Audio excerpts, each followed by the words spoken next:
Bom, pessoal, bom dia. Então, vamos começando. Hoje nós vamos fazer uma discussão sobre a chamada República da Espada,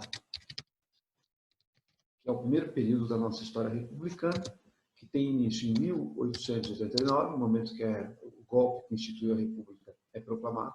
Tá? Por que nós devemos definir a transição da monarquia para a República como um golpe? No momento em que você tem a ruptura da normalidade institucional, sob a alegação de que o Império era anacrônico, ele não conseguia se adequar às transformações pelas quais o Brasil tem passado. Você tem todo um histórico a respeito do movimento republicano, tá? Que se estrutura, que se organiza e que se aproxima do Exército, embora esse movimento republicano tenha as mais diversas tendências. E a partir do momento que você tem o fim da escravidão, sem qualquer tipo de indenização aos senhores de escravos, o último grupo de apoio ao Império, que era a aristocracia escravista, né, deixa de fazer. Começa a se engajar no próprio movimento republicano. Há uma grande insatisfação dentro do Exército, né, chamadas questões militares, e tudo isso, mais a influência das ideias positivistas dentro do Exército brasileiro, acaba criando as condições a partir das quais, em 1889, 15 de novembro, vai ter a proclamação da República. A República da Espada, né, então ela vai de 1889 até o ano de 1894, tá? Momento em que você tem aí, no caso, a eleição de um civil a presidente da República, que é o Prudente de Moraes. Então, quando eu falo sobre República da Espada, eu estou falando do momento da nossa história em que o Exército vai ter no poder. E esse período vai significar a ocorrência de dois governos. O primeiro governo, tá? É o governo do Deodoro da Fonseca. Tá? E o segundo governo que nós vamos ter é o governo do Floriano Peixoto. Então, quando eu penso na República da Espada, eu tenho esses dois nomes. A República da Espada, juntamente com a chamada República das Oligarquias, tá? vão constituir aquilo que nós podemos definir como sendo o período da nossa história conhecido como República Velha. Okay? Mas nesse momento a gente vai abordar esses dois primeiros governantes. Bom, quando eu vou falar sobre o governo de Deodoro da Fonseca, eu tenho que mencionar que o significado desse governo se mostra da seguinte maneira. Quem fez o golpe que resultou na proclamação da República foi o Exército. Tá? O Exército. O Exército, não a Marinha, tá? Não a Armada, só o Exército. Ok? Essa é uma informação que é importante. E esse golpe, embora deflagrado pelo Exército, teve como grande entusiasta a aristocracia rural. Principalmente a aristocracia rural paulista, certo? O oeste paulista tem um grande processo de desenvolvimento, certo? Tem um grande processo de desenvolvimento. E a aristocracia rural, aí no caso, vê o Exército como um instrumento a partir do qual ela, a aristocracia rural, podia chegar ao poder. Agora, uma vez chegando ao poder, o Exército não vai ter a mínima preocupação no que diz respeito a atender os interesses dessa aristocracia rural. Muito pelo contrário, é ele que vai, na verdade, ditar as regras que você vai ter nesse momento, nesses primeiros momentos aí no caso. Eu só posso falar da aristocracia rural assumindo de fato o poder quando eu vou falar sobre a República das Oligarquias a partir do Prudente de Moraes. Então, quando eu falo sobre o governo do Deodoro da Fonseca, tá? Eu tenho que entender esse significado. Primeira parte do governo do Deodoro da Fonseca, eu tenho chamado, né, governo provisório. Ok? Vamos aqui tirar o nosso amiguinho Floriano Peixoto, por enquanto.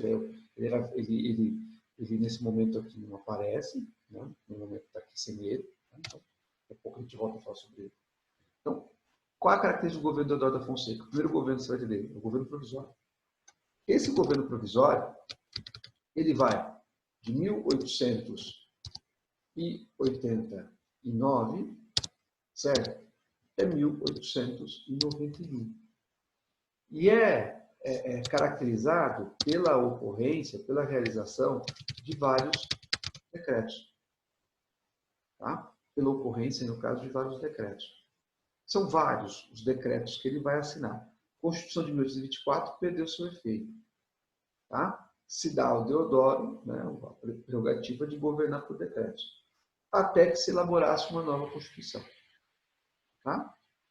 Vários vão ser os decretos que ele, Deodoro, vai assinar. Certo? Então, por exemplo, o banimento da família real é um dos primeiros decretos que ele vai assinar. Tá? É no governo provisório que vai ser estabelecido, né, um decreto de mudança da bandeira. A bandeira do Império, né, quando a gente vai falar sobre ela, é bastante interessante porque ela, bandeira do Império, tinha o seguinte formato, né? Você tinha aqui, no caso, um fundo verde, tá? Você tinha um fundo verde, beleza? No centro, você tinha um losango. Esse losango ia até as extremidades da bandeira, tá? E aí, no centro, você tinha lá um brasão, vamos dizer assim, né? Você tinha lá um brasão, tá certo? Que trazia ali, de um lado, uma rama de café, do outro lado trazia-se ali, né, uma rama de fumo, café e fumo, tá certo? Né? E no centro você tinha o brasão aí da família real portuguesa. Beleza? Primeira bandeira que vai se pensar para o Brasil era algo assim, né, bastante interessante. A primeira bandeira que se pensou para o Brasil, ela tinha, no caso, né, ela era formada por várias, no fundo, né, no canto superior esquerdo, você tinha, no caso, um fundo azul, tá? Havia um fundo azul, cheio de estrelinhas brancas, tá? Cheio de estrelinhas brancas aqui no meio, assim, tal, né? Enfim, mais ou menos. E essa a bandeira, ela era formada por 13 listas. E essas listas, pessoal, elas eram verdes, né, e amarelos. Nem lembrava muito a bandeira de um certo país aí no caso. Nem lembrava a bandeira de um certo país. Então as listas eram verdes e amarelas. Essa bandeira, né, por sorte, ela só foi usada no navio que levou a família real para o exílio na França. Tá? A família real brasileira foi viver nas terras, nas propriedades, né, do Conde Deu, o genro do Pedro II. E aí o pessoal acabou elaborando uma nova bandeira. A nova bandeira elaborada, ela mantinha um losango ao meio, né, dessa bandeira. Esse losango, por sua vez, ele era mais centralizado. E aí, no centro, tá, você tinha um círculo azul, né? E dentro desse círculo azul, você tinha lá os dizeres ordem e progresso, que era um lema positivista. Tá? Então, essa questão da bandeira, ela tem um aspecto bastante interessante.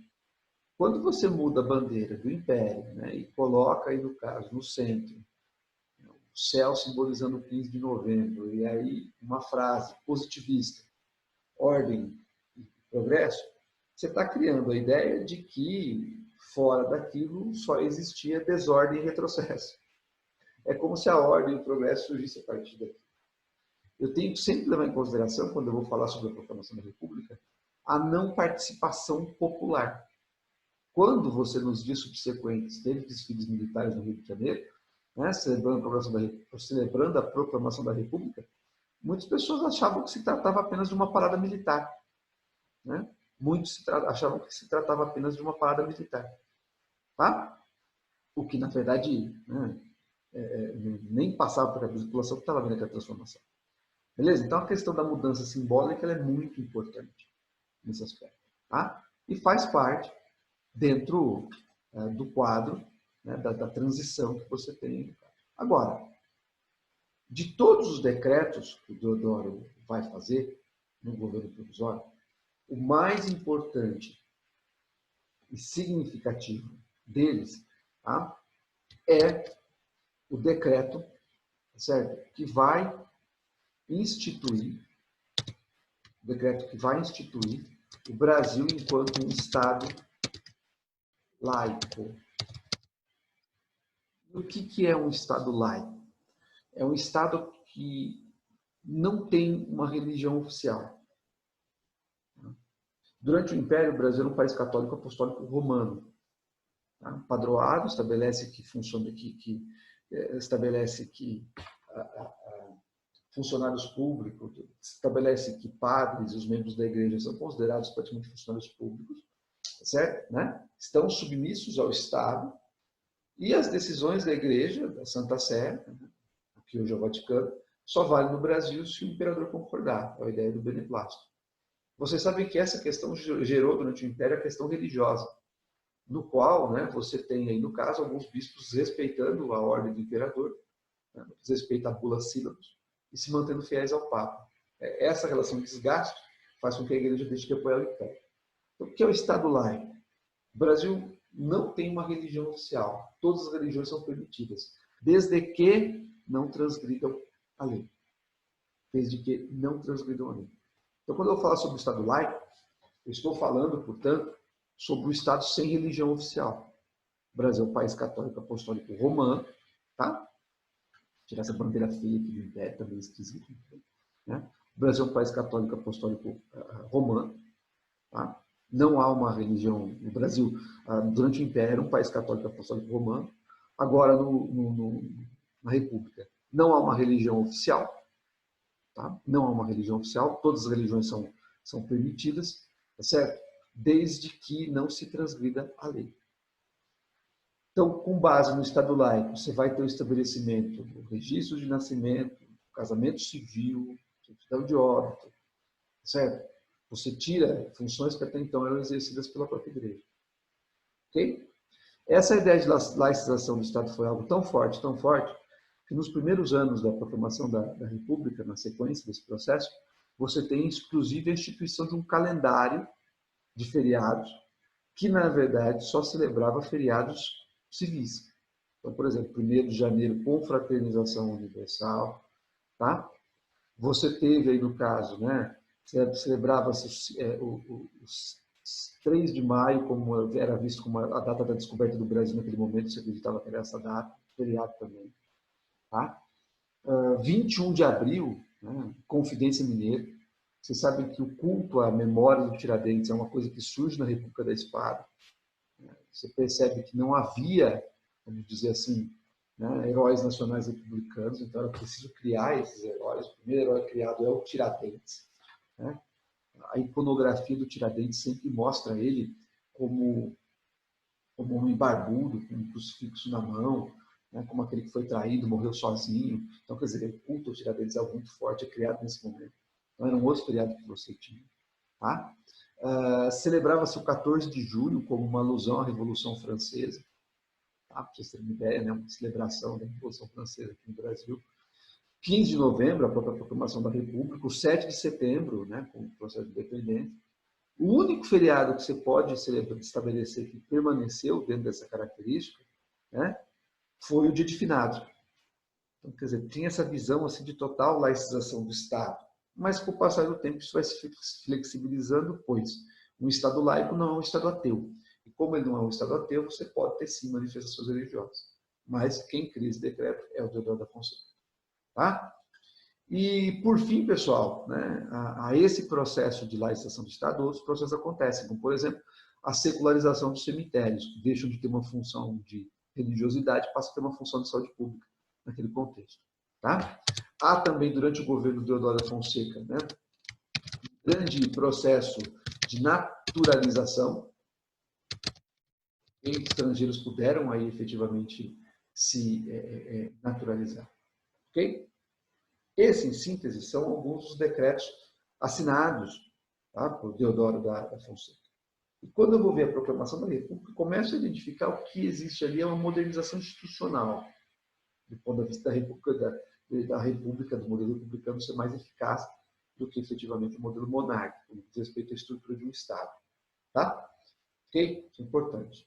Agora, falar sobre o governo provisório do Deodoro da Fonseca, além desses decretos, é falar sobre uma política econômica radicalmente diferente daquela que se vinha vendo a partir desde a época do Império.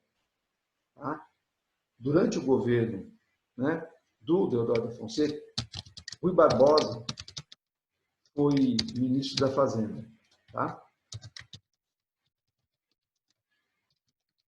É o equivalente ao Ministério da Economia hoje. Tá?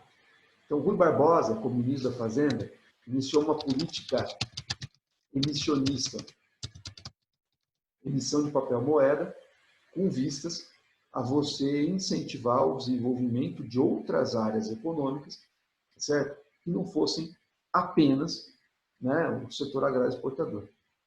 Essa política emissionista, tá? Ela visava, e, portanto, o desenvolvimento, né, ela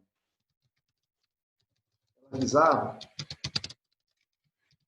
desenvolvimento econômico, tá? E industrial.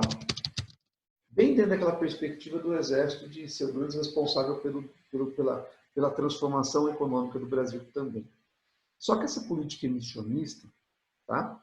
Ao invés de trazer os resultados esperados, que era o desenvolvimento econômico e industrial, ela, na verdade, vai acabar por gerar um processo especulativo.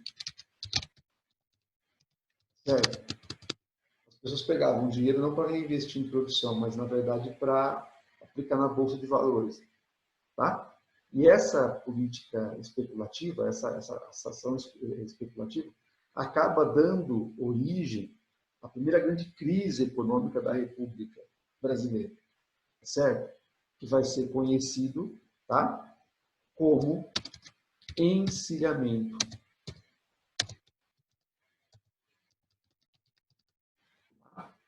Vai ser conhecida como encilhamento.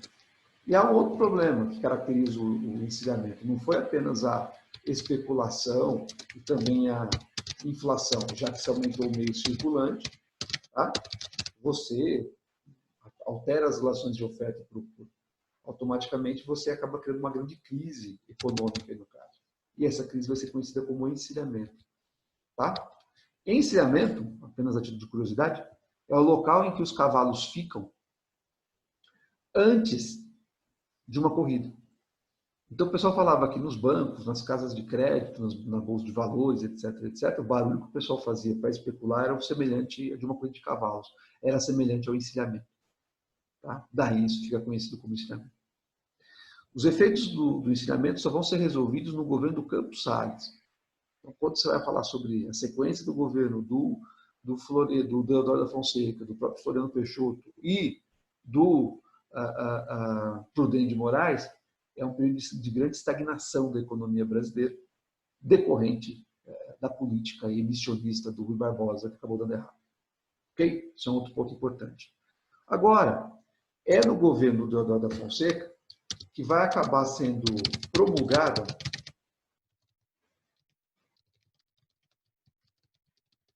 a Constituição de 1891. Tá? Vai ser promulgada a Constituição de 1891. E essa Constituição, ela trazia algumas coisas assim bastante interessantes. Tá? Bastante interessantes. O que essa Constituição, de maneira geral, estabelecia? Tá? Vou dar um destaquezinho aqui no caso. Está dentro do governo provisório, né, do Deodoro da Fonseca. Okay? Então, o que essa Constituição estabelecia? Em primeiro lugar, tá?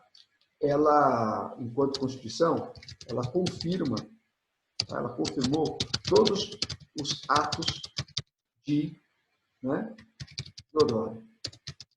Todos foram confirmados. Então, ela é a primeira Constituição a estabelecer o Brasil como Estado laico, por exemplo. Tá? Então, todos os atos do Deodoro são confirmados pela Constituição. Agora, essa Constituição vai estabelecer o quê? O Brasil como sendo uma república federativa, composta pela união indissolúvel de estados e municípios. Certo? Como forma de governo, tá? Ela estabeleceu o presidencialismo. Tá? O presidente seria eleito, né, com mandato de 4 anos, sem direito à reeleição. Ok? Ela estabeleceu mudança. Desaparecem as províncias, entram os estados. A inspiração em relação ao modelo estadunidense é evidente. Ok? Tá? Ela é federativa porque você dá autonomia para os estados. Ok? Beleza? Muito embora a visão dos militares seja um pouquinho diferente a respeito sobre isso. Defendiam mais uma perspectiva de centralização. Tá? Presidencialismo, 4 anos de governo. Tá? Quando se pensa no sistema legislativo, tá? Você vai falar sobre, né, deputados e senadores, bicameral, certo? E você vai estabelecer, isso não é menos importante, certo? A ideia do voto, olha só, universal masculino, certo? Tá? Para maiores de 18 anos, ok? Para maiores de 18, tá? Atenção, alfabetizados que soubessem ler e escrever. Quando você pega essa dimensão, tem uma coisa muito interessante para você observar, que basicamente é o seguinte: se você pegar a Constituição anterior, né, da época do Império, você percebe uma coisa bem interessante. Quem é que votava no Império? Quem tivesse uma certa renda. Tá? Precisava ser alfabetizado para ser eleitor de paróquia? Não. A partir de agora eu crio uma restrição, que é a ideia da alfabetização. Tiro o caráter econômico, coloco o caráter da instrução. Ok? Será que houve muitas mudanças no que diz respeito a quem podia participar, certo, do processo político? É evidente que não, já que a ideia da educação não era um atributo do Estado, não era visto como responsabilidade do Estado, ok? E, obviamente, tinha acesso a uma formação aqueles que podiam pagar por isso. Então, basicamente, o poder continua sendo exercido pela oligarquia rural. O direito ao voto, perdão, continua sendo exercido por aqueles que possuem um certo nível de renda. Tá? E há um detalhe mais interessante ainda. O voto é universal masculino para quem tem mais de 18 anos, tá? Alfabetizados. Tá? Agora, esse voto ele tem uma característica também muito interessante. Esse voto ele tinha que ser aberto. Você não tem o segredo das urnas. Você tem a urna do candidato tal, a urna do candidato tal. Todo mundo sabe em quem você vota. Isso no futuro vai trazer consequências seríssimas com relação ao exercício do poder político no Brasil. Ok? A Constituição de 1891, por fim, pessoal, ela vai estabelecer, tá? Por fim, ela vai estabelecer que o primeiro presidente seria escolhido indiretamente pelo Congresso Nacional. Seria escolhido indiretamente pelo Congresso Nacional. Tá? Primeira eleição, portanto, isso é uma coisa que também é importante. Primeira eleição, ela seria uma eleição indireta. E essa eleição indireta acabou escolhendo quem? Deodoro da Fonseca. Então, quando a gente vai falar sobre Deodoro da Fonseca, você tem o governo provisório, certo? E você tem aí, no caso, agora a partir desse momento, né, o que a gente pode chamar de governo, tá? Constitucional do Deodoro da Fonseca. Você tem agora o que você pode chamar de governo constitucional do Deodoro.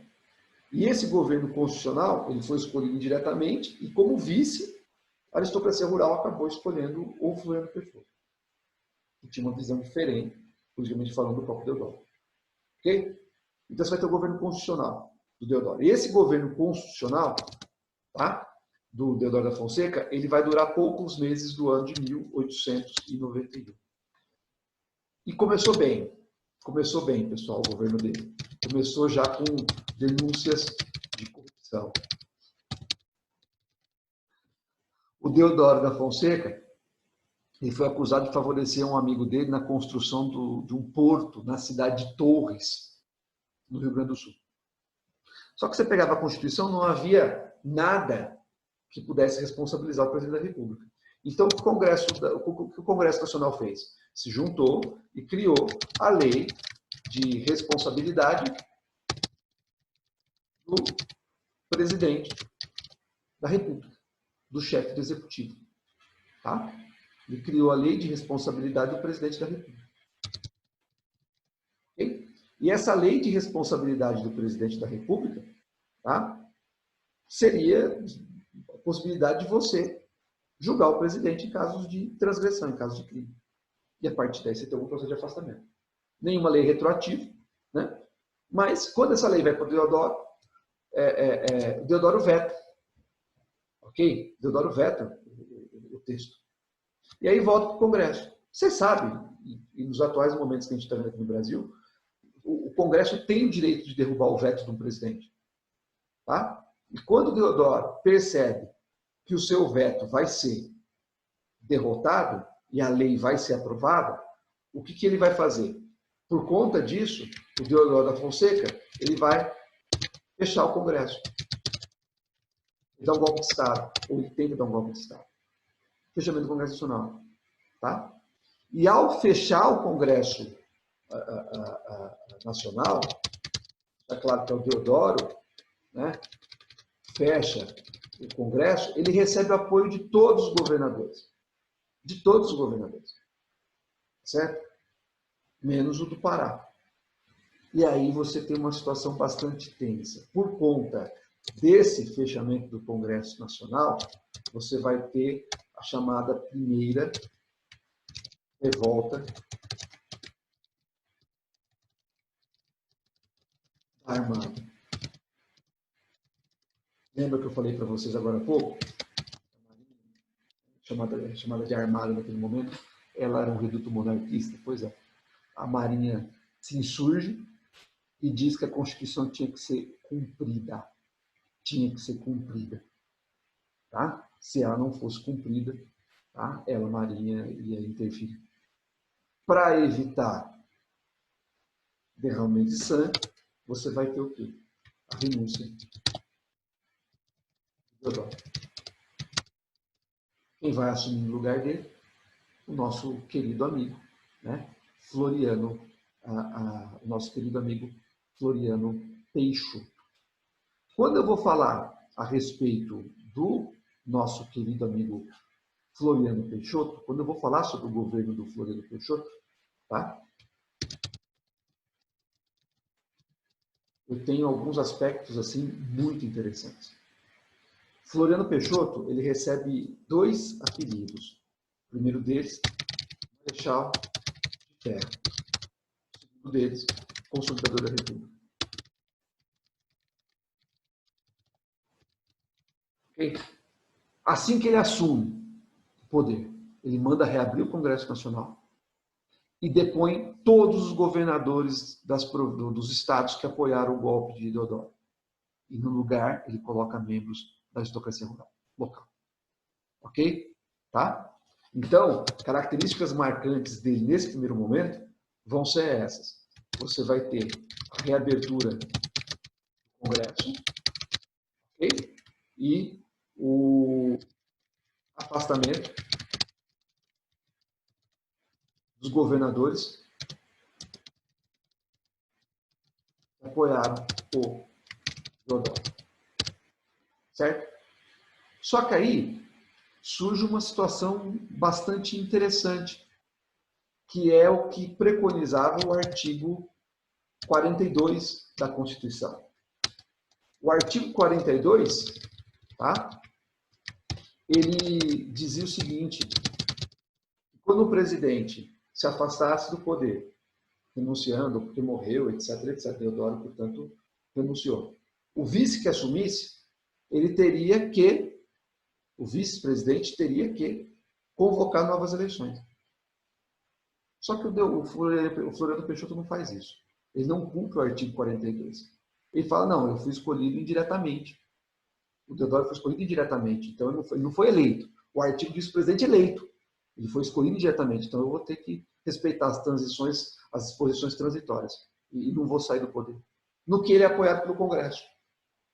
Tá? Então, você tem aí, no primeiro momento, para você ver como ele vai agir, o manifesto dos 13 generais, que exigiam que a Constituição fosse cumprida. Tá? Eles juntam os generais e falam assim, não, eu vou disposição transitória, eu vou permanecer até o final. E como vocês estão me desrespeitando em termos de hierarquia de exército, já que eu sou marechal, vocês 13 estão aposentados. Ok? Vocês 13 estão aposentados. Agora, o que caracteriza mesmo o governo do Floriano Peixoto são duas grandes revoltas que vão se juntar contra eles. Certo? A primeira delas, tá? Você vai ter aí já, no 1893, mas em 1891, já, nos momentos subsequentes à ascensão do Floriano Peixoto ao poder, você vai ter aí, no caso, a Revolução Federalista, tá certo? Que vai acontecer no sul do país. Essa Revolução Federalista, o sul do país, era formado por dois grupos, maragatos e pica-paus. Os maragatos são remanescentes da aristocracia escravista, etc., né? E que não suportavam a intervenção do Floriano, mesmo na questão diz respeito ao afastamento dos governadores anteriores. O outro grupo eram os pica-paus, estes apoiados pelo Floriano. Os maragatos reagem, atacam os grupos pica-paus e você começa uma verdadeira guerra civil. Terrível, cruelíssima, violentíssima. Né? Quando um grupo capturava o outro, degolava todo mundo. Os líderes aí dos pica-paus são vinculados ao grupo do Júlio de Castilhos. É um cara que vai aparecer mais à frente quando a gente for falar sobre a República Velha. Também uma outra figura importante, o Pinheiro Machado. A Revolução Federalista, tá, vai ser acompanhada, vai ver também acontecer a segunda, tá, revolta da Armada. Dessa vez para que se cumprisse o artigo 42 da Constituição. Quem lidera a segunda revolta da Armada é o almirante Custódio de Mello, que também esteve por trás da primeira. Só que essas duas revoltas elas vão se juntar contra o Floriano. E são retratadas, a segunda revolta da Armada é retratada num clássico da literatura, de Lima Barreto, Triste Fim de Policarpo Quaresma. Vocês devem conhecer. O final das contas vai significar Floriano Peixoto vai derrotar esses dois movimentos, que embora tenham se juntado, não conseguiram derrotar a força do exército brasileiro nesse momento. A derrota final desses movimentos vai acontecer na ilha de Santa Catarina, na cidade de Desterro, que posteriormente vai passar a se chamar Florianópolis, a cidade de Floriano Peixoto. E aí, pessoal, quando o Floriano Peixoto, né, ele vence esses movimentos, quando todo mundo imaginava, quando todo mundo pensava que ele, Floriano, né, ia permanecer no poder, ele, na verdade, convoca as eleições, no devido momento, certo? E com ele se encerra. Tá? Quando todo mundo imaginava que ele fosse transformado num ditador, etc., etc., ele, na verdade, bota fim ao governo, convoca, né, as eleições no período correto, botando fim aí ao chamada República da Espada. Bom, espero que vocês tenham gostado. Tá? Falamos aqui algumas considerações sobre a República da Espada, esse período que vai de 1889 até 1894. É isso.